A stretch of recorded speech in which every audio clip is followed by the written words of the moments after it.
Dear students, BA द्वितीय वर्ष प्रथम पेपर संसाधन भूगोल के अंतर्गत हम विश्व के प्रमुख कृषि प्रदेशों के बारे में अध्ययन कर रहे थे, जिसमें हम व्लिट्सी के द्वारा प्रतिपादित 13 कृषि प्रदेशों के बारे में पढ़ रहे थे। इससे पहले के लेक्चर में मैंने आपको पहले कृषि प्रदेश चलवासी पशुचारण के बारे में बताया। आज हम पढ़ते हैं सेकंड कृषि प्रदेश व्यापारिक पशुपालन के बारे में। जैसा कि नाम से ही पता चल रहा है, व्यापारिक का मतलब जो व्यापार के उद्देश्य से पशुओं को पाला जाता है, अर्थात उनसे बनी हुई उनसे प्राप्त जो भी वस्तुएं हैं, जैसे मांस है, दूध है, पनीर है आदि का निर्यात किया जाता है, उसका व्यापारिक दृष्टि से जो है वो यूज किया जाता है। सबसे पहले अगर हम देखते हैं तो प्राचीन समय में बड़े बड़े बाड़ों में पशुओं को पाला जाता था। प्राचीन समय से ही ये कार्य किया जा रहा है, लेकिन धीरे धीरे जो अर्धशुष्क क्षेत्र हैं वहाँ पर यूरोपियन लोगों ने प्रवास किया, वहाँ पे गए वो लोग, और उनके जाने के बाद में ये जो अर्धशुष्क क्षेत्र हैं इनमें जो पशुपालन होने लगा वो व्यापारिक स्तर पर होने लगा, यानी उसने व्यापारिक रूप ले लिया। इससे पहले वहाँ केवल जो अर्धशुष्क क्षेत्र है, क्योंकि वहाँ पे कृषि कार्य कम होता है, नाम मात्र को होता है, वहाँ की जो परिस्थितियाँ हैं वो कृषि के अनुकूल नहीं है, इसलिए वहाँ पे पशुपालन किया जाता है।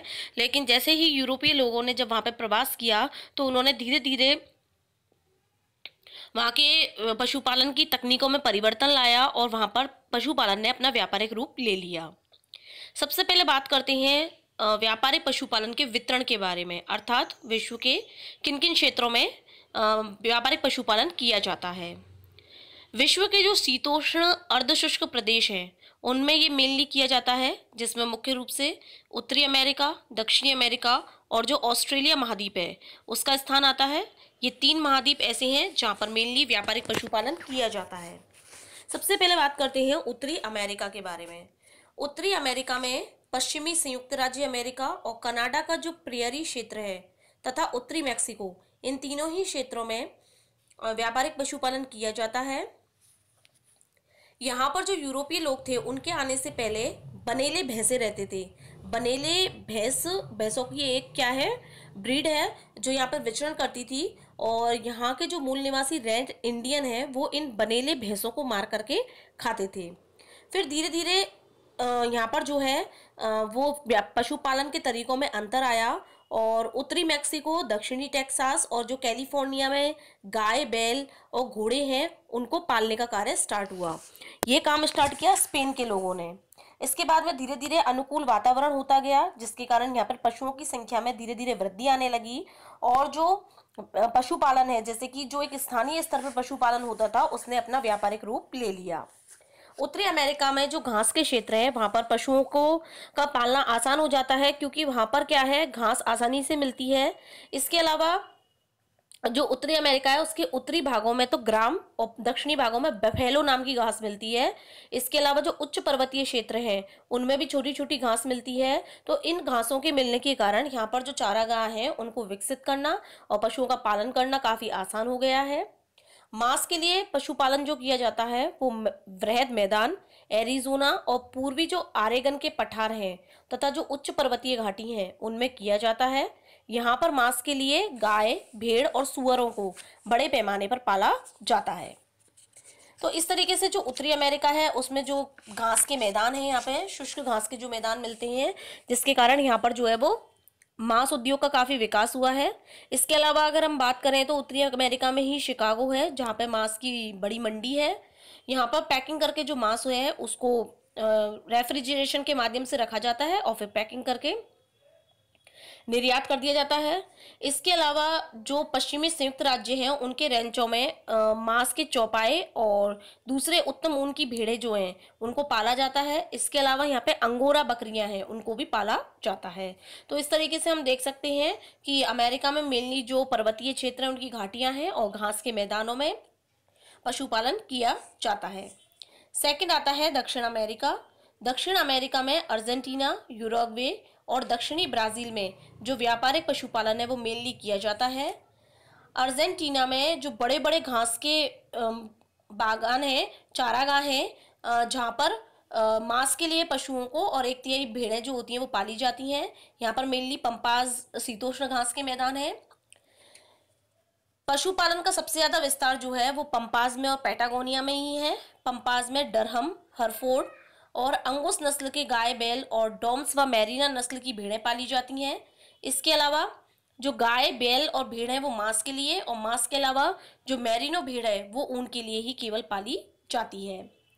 इसके अलावा यहाँ पर दक्षिणी पैटागोनिया, दक्षिणी चिली, टिएरा फ्यूगो और फॉकलैंड द्वीप भी हैं जहां पर भेड़ें पाली जाती हैं। अर्जेंटीना और यूराग्वे जो है वो विश्व के प्रमुख मांस निर्यातक देश हैं। तो जो अर्जेंटीनिया क्षेत्र है यहाँ पे बड़े बड़े चारागाह विकसित किए गए हैं। इन चारागाहों में मेनली जो पशुओं का पालन है वो किया जाता है। यहाँ पर पशुओं से जो भी उत्पाद प्राप्त होते हैं उनका विश्व के अन्य देशों में निर्यात कर दिया जाता है। तो यहाँ पर भी जो व्यापारिक पशुपालन है उसका काफ़ी विस्तार देखने को मिलता है। इसके बाद आता है ऑस्ट्रेलिया। ऑस्ट्रेलिया में जो व्यापारिक पशुपालन है उसमें उसका कुल निर्यात में 60% हिस्सा है। यहाँ पर दक्षिण पूर्वी भागों में भेड़ के साथ साथ गाय बैल भी पाले जाते हैं। समुद्री तटों पर भेड़ें पाली जाती हैं।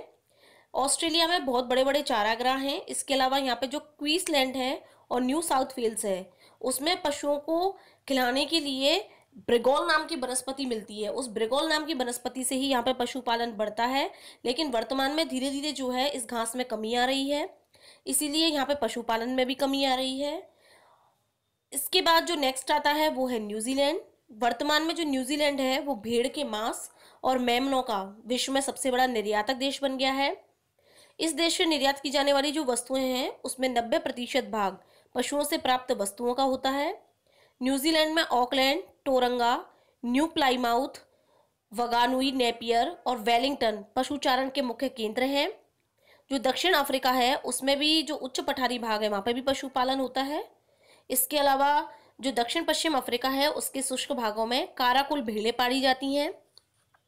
पूर्वी अफ्रीकी पठार में भी जो है वो पशुपालन मेनली देखने को मिलता है। तो इस तरीके से हम देख सकते हैं कि विश्व के ये 4 प्रमुख महाद्वीपीय क्षेत्र हैं जहाँ पर पशुपालन जो है वो व्यापारिक स्तर पर किया जाता है। अब हम बात करते हैं व्यापारिक पशुपालन की विशेषताओं के बारे में। तो सबसे पहली चीज़ तो ये है कि जहाँ कहीं भी व्यापारिक पशुपालन किया जाता है वहाँ पर कृषि तो नाम मात्र की होती है और पशुपालन ही मेन व्यवसाय है। वहाँ पर वातावरण के अनुकूल पशु पाले जाते हैं। इनमें क्षेत्र के अनुसार विशिष्टता होती है, अर्थात जिस क्षेत्र में जिस पशु को पालने के लिए अनुकूल दशाएं होती हैं उसी क्षेत्र में उस पशु का पालन किया जाता है। इसके अलावा अगर हम बात करते हैं जैसे उत्तरी अमेरिका, दक्षिणी अमेरिका, तो वहाँ पे गायें अधिक पाली जाती हैं क्योंकि गाय पालने की अनुकूल परिस्थितियां हैं। जबकि ऑस्ट्रेलिया और न्यूजीलैंड है उसमें भेड़ बकरियां अधिक पाली जाती हैं। जो चारागाह बनाए जाते हैं उसमें स्थायी मकान होते हैं और पशुशालाएं होती हैं। पशुओं से हमें ऊन, मांस, दूध और खाल जो होती है आदि निर्यात करने की वस्तुएं प्राप्त होती हैं। इसके अलावा पशुपालन इन क्षेत्रों में वैज्ञानिक विधियों से किया जाता है। जो जंगली जानवर होते हैं इस उनमें जो बीमारियां होती हैं, इसके अलावा उन इन से पशुओं की रक्षा करने के लिए, नस्ल की सुधार करने के लिए, चारे की अच्छी व्यवस्था करने के लिए और जल की सुलभ व्यवस्था करने के लिए ये सभी कार्य जो है वो इन क्षेत्रों में मिलनी किए जाते हैं। जो उत्तरी अमेरिका है उसमें बड़े बड़े बाड़ों में पशुओं को पाला जाता है जिन्हें हम कहते हैं रेंच। जितने भी वहाँ पे शुष्क मैदान है उन्हें रेंच कहते हैं। ये रेंच जो होते हैं वो निजी चारागाह होते हैं और ये ऐसे क्षेत्रों में होते हैं जो हाँ चारों तरफ पशुपालन का मेनली रूप से कार्य होता है। इन बड़े बड़े पशु बाड़ों में ही पशुओं को पाला जाता है। अर्धशुष्क क्षेत्र है ये।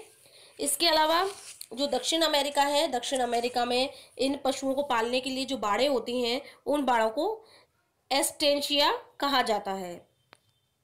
अब हम बात करते हैं व्यापारिक पशुपालन में जो वातावरणीय तत्वों से संबंध है उसके बारे में कि वहाँ पर किस तरह की भौगोलिक दशाएं उपलब्ध होती हैं। इस प्रदेश में अगर हम बात करते हैं तो वर्षा कम होती है और भूमि भी कृषि के अनुकूल नहीं होती, अयोग्य होती है, अनुपजाऊ होती है। चारागाह बहुत बड़े बड़े होते हैं और जनसंख्या घनत्व भी कम होता है, जिसके कारण यहाँ पर जो वातावरणीय तत्व हैं उनकी प्रधानता अधिक है। तो यहाँ पशुओं का पालन आसानी से हो जाता है। पशुओं के झुंड को एक व्यक्ति आसानी से चरा लेता है और जनसंख्या का घनत्व अधिक नहीं है। इसका कारण यह है कि जो पशुपालन व्यवसाय है उसके द्वारा यहाँ पे अधिक जनसंख्या का भरण पोषण नहीं हो सकता है। तो जिसके कारण यहाँ पर जो है उस स्थिति को देखते हुए पशुपालन व्यवसाय ही विकसित हो पाया है, तो यहाँ जनसंख्या भी कम रहती है। इसके अलावा इन क्षेत्रों में मांस, चमड़ा, ऊन, हड्डियां आदि का निर्यात होता है। किसी भी तरह का धार्मिक परिवर्तन इन क्षेत्रों में नहीं है। यातायात के साधन भली भांति यहाँ पर चारों तरफ फैले हुए हैं। हम अगर बात करते हैं मांस वगैरह और पनीर की, अर्थात जितने भी उत्पाद हमें पशुओं से प्राप्त कर होते हैं, तो उसमें हम देख सकते हैं कि जो अर्जेंटीना है वो विश्व का सबसे बड़ा मांस निर्यातक देश है। न्यूजीलैंड विश्व का सबसे बड़ा पनीर और मक्खन निर्यातक देश है। हॉलैंड का जो एडम पनीर है वो विश्व विख्यात है। इसके अलावा धीरे धीरे जो ये देश हैं इनमें पूंजी पर्याप्त मात्रा में मिल रही है, जिससे कि आधुनिक जो सभ्यतावादी खाद्य प्रवृत्तियां हैं उनमें परिवर्तन आ रहा है, जिसके कारण वहां पे जो व्यापारिक पशुपालन है उसकी स्थिति में भी परिवर्तन देखने को मिल रहा है। तो इस तरीके से हम देख सकते हैं कि हमारा सेकंड जो व्यापारिक पशुपालन है वो फर्स्ट पशुपालन से काफी अलग है। चलवासी पशुचारण में तो एक स्थान से दूसरे स्थान पर स्थानांतरित होकर केवल अपने भरण पोषण के लिए पशुपालन होता था, जबकि व्यापारिक पशुपालन में देश की आय को बढ़ाने के लिए और व्यापारिक उद्देश्य से जो है वो बड़े बड़े बालों में पशुओं को पाला जाता है। अब इसके बाद में जो अगला प्रकार है उसके बारे में हम अपने नेक्स्ट लेक्चर में पढ़ेंगे।